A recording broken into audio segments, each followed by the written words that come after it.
Let the minister complete it. Yes. ఈ విషయం మీద ఎవరైతే ఈ కాల్మనీ వ్యవహారంలో నష్టం జరిగిందో ఇబ్బంది పడ్డారో వారి మీద ఏమాత్రమైనా సరే ప్రతిపక్ష నాయకుడికి పార్టీకి చిత్తశుద్ధి ఉంటే ఇంకొక మాట అనకూడదు కానీ బుద్ధి జ్ఞానం ఎవరికైనా ఉంటే ఎవరికైనా సరే ఉంటే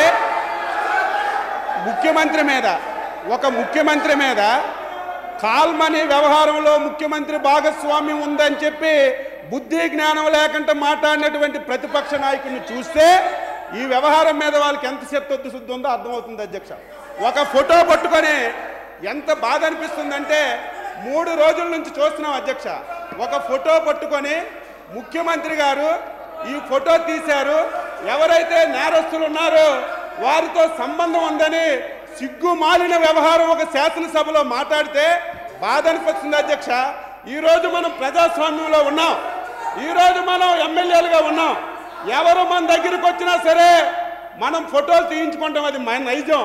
నేను ఒకటి అడుగుతున్నాను, 16 మాసాలు ఈరోజు ముఖ్యమంత్రి గారికి ప్రభుత్వానికి చట్టాన్ని మార్చైనా సరే ఒక చట్టం తీసుకురావాలి.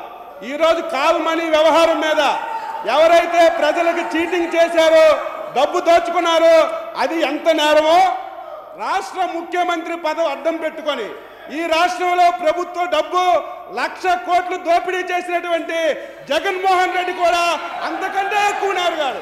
చట్టాన్ని మార్చండి. ఈరోజు మన దేశంలో చెల్లింది అధ్యక్ష. నేను అడుగుతున్నాను ఒకటి, ఈ రాష్ట్రంలో ఏ ఒక్క నేరంతోనైనా సరే ప్రతిపక్ష నాయకుడికి వైఎస్ఆర్ పార్టీకి సంబంధం లేకుండా ఒక్క నేరమైనా ఉందంటే ధైర్యంగా గుండె మీద చేసుకొని చెప్పండి. రాష్ట్రంలో ఏ నేరం జరిగినా అందులో జగన్మోహన్ రెడ్డికి పాత్ర ఉంది.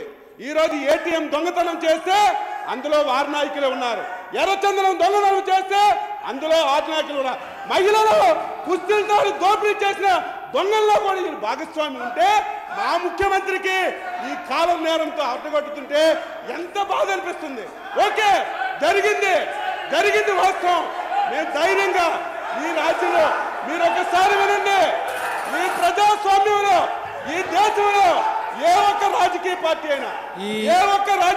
అయినా మా పార్టీ సభ్యులు కూడా ఈ నేరంలో ఉన్నారని ధైర్యంగా చెప్పిన ముఖ్యమంత్రి నారా చంద్రబాబు నాయుడు గారు. పార్టీలతో సంబంధం లేదు, న్యాయం చేయాలని, ప్రజలకు న్యాయం చేయాలని ప్రయత్నం చేస్తుంటే అద్దగోలుగా ఇష్టానుసారంగా మాట్లాడుతున్నాం. అధ్యక్ష, మీరు మాకు విసుగు రావాలి. ఇదే సభ ఇంకో గంట జరిగితే ఆయన మెంటలెక్కాడు. మాకొచ్చి కలిసినా సరే ఆశ్చర్యపోవక్కర్లేదు. మాకు కలవకుండా ఆ మెంటల్ కేసుని హాస్పిటల్లో జాయిన్ చేసి ప్రజాస్వామ్యాన్ని కాపాడాలని ఈ చర్చల సందర్భంగా అపోజిషన్ పార్టీ కానీ రూలింగ్ పార్టీ వాళ్ళు కానీ ఎవరైనా అన్పార్లమెంటరీ వర్డ్స్ వ్యాఖ్యలన్నీ కూడా రికార్డ్స్లో పోవాలి. No such record please.